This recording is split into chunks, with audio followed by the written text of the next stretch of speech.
Okay, good. Let's do it! So you are bouncing around in the bed because you're possessed by the devil. Action. Do the mouth thing. Let's do the mouth thing, right? Stop. I'm getting sick.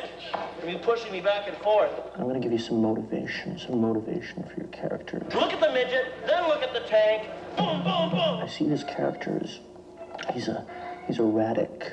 I want to see his eyes bouncing around inside of his head. Paranoid. Would people listen to me? Crazed, schizophrenic. Now, right here! I'm the director! But calm. I asked for this? Yes. I did? This is the fire thing. Okay. Throw that amount of done. What? Camera reload. What? Trim the last 52 if we have to. We'll find something in there. Hitchcock said to me, and it's something I'll never forget, he said, get out of my way. I think that really says it all with the movie business. Get out of my way. So, Bruce Hunter doesn't exist. Bruce McDonald does. That was a little parody that Kodak prepared, I think, to inaugurate a new kind of film stock. And they think they were doing fiction.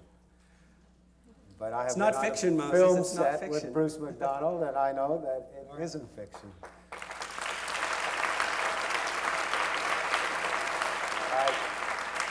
I won't say too much about Bruce because it could get us both into trouble, but the first time I actually ever saw him in action, he was accepting the Toronto City Award for the Best Canadian Presence at one of the Toronto Film Festivals, and standing there at the mic in front of the national press, he took our $25,000 check and said, I'm going to buy a big chunk of hash for this.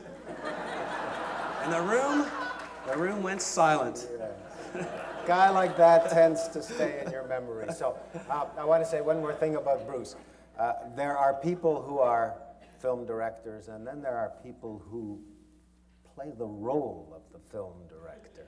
He not only is a film director, but as the poster would say, Bruce McDonald is a filmmaker. Thank you, Moses. Thank you. Now, when you stand up, it means to get off the stage, right? Is that the, okay. I brought something here to show you. This is, before I get into this, Moses and I had a conversation once. We did this live television show at City, and it was live to air, and he said that, Bruce, well, filmmakers, they make like, 12 shots a day. In TV, we make a film a day, and kind of suggesting that filmmakers were pussies, and the TV guys are cool. But, it goes back and forth a little bit. Anyway, I brought this invention. I don't know exactly what you call it, but when I was 14, this saved my life. And I thought, with all this eclectic group of people, I thought you might appreciate me showing you this. It was, I think, invented in like the early 60s, 64. It was about 20 years in development. Invented by an American guy from the Midwest. And it's other people I know have come across this as well. But before I get into this, I want to tell you a little story that will kind of lead up to this, and you'll see how it all fits together. I just got back from a little trip. How am I sounding here? Just got back from a little trip. I was we're finishing a movie, and our composer lives in Los Angeles, so I flew there for a few days to meet with him and to hear how the score was coming. We had a little bit of time. We only had a few days because I had to get back here and do some more work here. And our composer, a very nice guy, Paul Hasslinger from Vienna, and he used to be in this band called Tangerine Dream. So it was our kind of first meeting. It was very exciting because it's the first time I got to hear all the music that he put together for the movie. And there's a lot of music in the movie because my instructions to the screenwriter was to use as few words as possible. So I was trying to make a film as much about music as possible. So anyway, we had a very short time, and on the Saturday morning, we got a call from our producer, Robert Lantos, who's a producer in Toronto, and he sounded very excited. He said, Bruce, I've got you a meeting with Leonard Cohen at noon today. He has a new record that he just finished, and we want to maybe see if one of these songs can be used for the movie. And you have to understand, I asked Robert Lantos once, early on in the movie, I asked him, what kind of music do you listen to, Robert? And he answered, Leonard Cohen. I think that's all he has. Anyway, so there was really no argument about going to Leonard's place. And so I got off the phone and said to Paul, we're going down to meet Leonard Cohen. They don't want to send us the record because it's brand new. He doesn't want to get it into enemy hands. So Paul was a little, being Austrian, I think he was a little peeved. This one? Sure. Am I talking? Okay. There we go. So Paul, being Austrian, was a little peeved, and he had a very sort of specific work ethic. And I said, Paul, listen, Leonard Cohen is like the coolest guy in the world. We have to go. So he kind of, point taken. And we hit the road. Now, Leonard Cohen had been in, I guess, a monastery or someplace for like years, for 5, 6, 7 years. And I wasn't sure at first if we were going to the monastery or his house. And we ended up going to his place, which was in Hollywood, and, driving through the freeways. And last time I'd been in Los Angeles, which is very few times, I was there pitching a movie called Yummy Fur, which was... I was going to do this today, actually, do the whole Yummy Fur presentation, but I thought no. But in a brief synopsis, Yummy Fur is a love story between a happy clown named Ed and a vampire named Josie, who has been recently killed. And Ed wakes up one morning and finds the President of the United States on the end of his penis. And together, Josie and Ed are trying to return the President to his rightful dimension, which they discover is through the anus of a dead man. Now this is my last sort of trip to Los Angeles, and I'd gone to ICM and New Line and Miramax, and I had a slideshow and everything. It was unbelievable. And people were just sort of jaw-dropped. They just had never heard a pitch like this before. Anyway, so I'm thinking about Yummy Fur as we're driving through the freeways of Los Angeles and thinking about Leonard Cohen and thinking how happy I am this time to be there, kind of working on a kind of, there for a solid reason. Anyway, we come to his neighborhood, and I'm surprised because, I'm thinking there's a big gate, there's dogs and guys in suits with earphones, but it's a very modest neighborhood in, I guess, West Hollywood or Hollywood, and old Spanish houses. And first we pull up to the I guess what's called in the biz the handler's place. And she's this very nice woman named Kelly, and she invites us in to wait while she phones Leonard and tells us that the boys are here and we'll be over. So we sit and we wait, and of course there's a couple of very beautiful girls walking around unpacking cans of film, and they just moved into this office, so I'm just kind of watching and thinking, okay, this sort of makes sense. Wondering what's in these film cans, maybe old footage of Leonard in Greece, or being cool in Montreal, or I don't know, whatever. Never met the man before. Kelly comes back. She says, okay, we can go over now. So we walk a block to his house, and this nice little house in with a little sprinkler on the lawn, and Paul's being very quiet.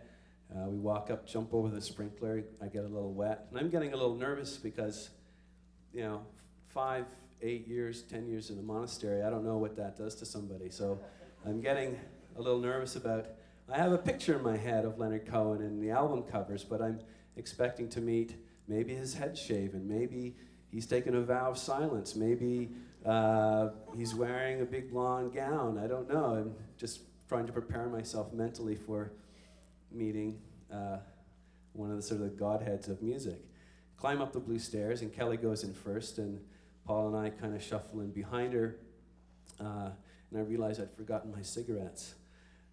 We walk in the kitchen, and I look, and I see a man with his back to me, and I think, thank God, that must be him. He's wearing a black suit, shoes, and a hat, and he turns around, sure enough, it's Leonard Cohen. So I'm quite relieved. And he's very nice. Right away, he pours us a coffee, and we go, we introduce each other. We go into this little sitting room, and he has his record, Now, what I'm listening for is I'm trying to find a record or a song that would fit in the movie. So Robert, our producer, had heard one song, and he had asked, we're there to listen to one song, pretty much. And so Leonard says, okay, would you like to hear Love Itself? We said, yes, that's why we're here, and that would be really great, thanks. So we all sit down, and Leonard and Kelly on a couch, and Paul and I each in a chair with a coffee table in between us. And he plays the song, puts it on a CD, a little stereo. It's a beautiful, beautiful song. Kind of fits, hard to tell until you put it up with a picture.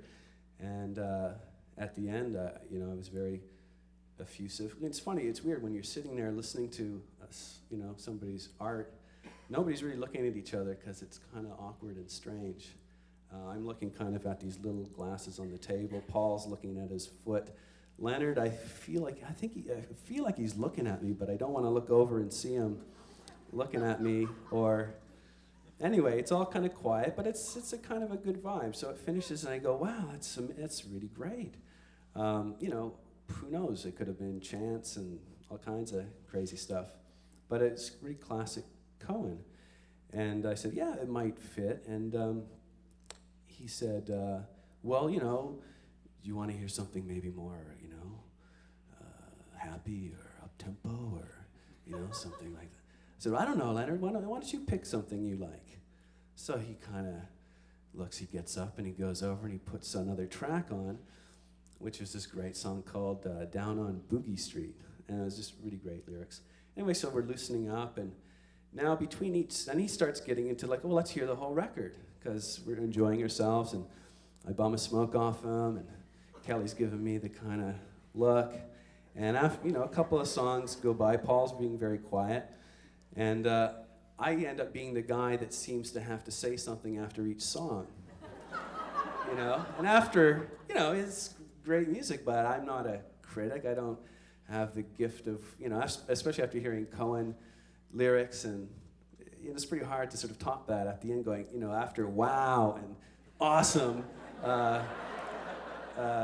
whoa, It's like getting, each song now I'm thinking, what am I going to say? I got to say something good, So the third or fourth song ends, and believe these are all really good songs, and the fourth song ends, and, I look at Kelly and I said, Kelly, I think people are going to be shocked. And she's like, what do you mean? And just before I could answer, Leonard started the next song. Kelly's kind of thinking PR, I guess, or something. She's like the marketing girl. Anyway, this whole song goes by, and I finish up. And when it ends, I said, well, I think they're going to be shocked because it's really true. I mean, the music is so true, and it's really warm. His last record, The Future, was a very dark, nasty record, but really cool. And Leonard kind of looks and he said, yes, very warm. Would you like to hear dark? It's like, oh! Anyway, so he puts on the dark song, and it was really dark. And so it gave me a lot to say after that one. It's like, wow, yes. Anyway, so it sort of ends up, and it was really fantastic. We heard the whole record. Went through Leonard's whole pack of smokes, and then we finish up, and I say, well, there's actually a couple of choices, Leonard, for our movie. I'm going to have to kind of take my head back to the editing room and try to kind of project it onto the scene that we have in mind. But I said, with listening to this whole record, you should just make your own movie, your own kind of thing. And he kind of stopped, and he kind of looked up, and I thought, wow, I think he likes this idea. And he says, well, Bruce, a number of years ago, I did a piece with Moses Neimer from Toronto. It's called I Am a Hotel. I go, yeah, I know, that was really great. And I said, well, why don't you do something like that for this? Because it's a very beautiful record, and it's hard to, you can't see some of those songs as like a rock video or slamming it into a scene. And so he said, well, what would this be? I said, So we're all sitting around, and I said, well, you need a framework because you want to hear all the music. You don't want a lot of chit-chat. You want something where you can celebrate the music. You want to have something, some kind of framework where, and I asked him, would you perform? He says, I don't, maybe a little bit. I said, okay. He said, and then he says, maybe I would be this old guy selling carpets in Jerusalem. You know? And I look at Paul. Paul looks at me. He's just kind of, hey, we're here with the cool guy, you know? We sort of sit for a minute, and you know, Leonard could see I'm not like jumping on that one. But then he says, Bruce, how about I'm this old guy selling cars? I said, what, like Lamborghinis? He says, yes, like Ferraris and Mercedes. Nice car lot. I'm this old guy in a suit and a hat. And we take people for rides in the car. Maybe some beautiful women. Maybe a girl like Isabel on the red cloth there. I'd like to tell Leonard about her. And I thought, yeah, that's not a bad idea, you know? Kind of fast cars, kind of surreal, kind of weird. Anyway, so we talked a little bit about this, and it was kind of cool. And Kelly, the handler, seemed much happier with me now after I'd smoked all of Leonard's cigarettes, and we had this little jam. It was kind of cool. So he invited us then into his kitchen. He says, well, before you go, I'd like to give you some juice from my garden. I've got some fresh grapefruit juice. So he poured us the juice for Paul and Kelly and myself, and I looked at it, and it was purple. I thought grapefruit juice was, orange or something, or yellow. I thought, is he drinking? He's a Buddhist now. He says, oh, no, this is cranberry juice and grapefruit juice. I said, okay. So before we toasted the record, I said, well, what is the record called? And he looked at me and he said, the record's going to be called Tender Songs. I said, wow. So we toasted the thing, and I'm thinking, I'm making good points here with Leonard. We're conversing and, jamming. So I figured the time is right. I pulled up my camera and I said, could I have my picture taken with you? And there was sort of a silence in the room. Kelly, I think, is this a Buddhist rule? You don't do the photo thing anymore? Anyway, I seem to have passed the test or something, and he, oh, sure, So me and Leonard and Paul stood in the kitchen, and Kelly took the photograph. All was good. And he said to us as we said goodbye, he said, goodbye, friends. He's been in a monastery. It was pretty cool. I think it's done him well, and he seemed really happy and excited. And we left the house. He walked us out of the house, and as we were leaving, we were standing on the sidewalk, and he came out to his front lawn, and there was this little tree standing there with some sticks kind of holding it up. They'd just been planted, and he said, "Oh, before you go, do you know what this is?" And we three of us turned. And he said, this is a Tibetan birch I just planted because of the whole Buddhist thing, And, there's Leonard Cohen standing there in his black suit and his T-shirt and his pants, standing beside his Tibetan tree. And we both knew the tree would get much taller than all of us. And I'm standing there on this kind of hot, sunny street sidewalk in Los Angeles, California, waving goodbye to my new friend, Leonard. And I'm thinking, how did I get here?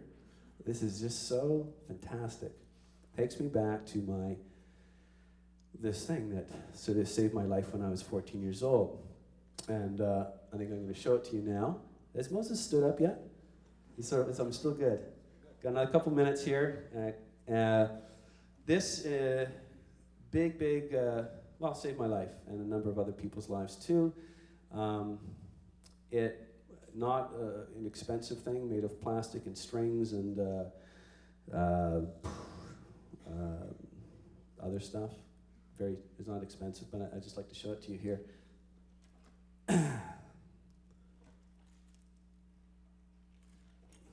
This is a record called Highway 61 Revisited.